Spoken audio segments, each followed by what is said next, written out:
5 বছর আগে গণপিটুনির জন্য আইন আনতে চেয়েছিল রাজ্য, কিন্তু তৎকালীন রাজ্যপাল বিলে সই না করায় এখনো আইনে পরিণত করা যায়নি, এমনটাই দাবি করেছেন বিধানসভা স্পিকার বিমান বন্দ্যোপাধ্যায়।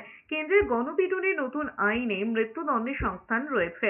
এই অবস্থায় বিমান বন্দ্যোপাধ্যায় দাবি করেছেন, 5 বছর আগে 2019-এ গণপিটুনি রোধে নতুন আইন পাশ হয়েছিল বিধানসভায়। তারপর তা রাজভবনে পাঠানো হয়, কিন্তু রাজ্যপাল সেই বিলে সই করেননি।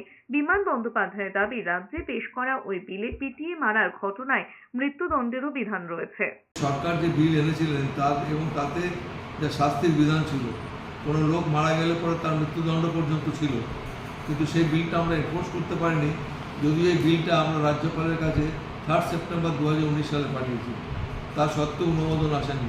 আজকের দিনে বিশেষ করে যখন কেন্দ্রীয় সরকার নতুন আইন প্রণয়ন করে এর সাজাটা বাড়াবার চেষ্টা করছে, পশ্চিমবঙ্গে এর অনেক আগে 5 বছর আগে এটা উপলব্ধি করতে পেরেছিল পশ্চিমবঙ্গ সরকার, এবং তারা সেই বিলটা ওইভাবে এনেছিলেন।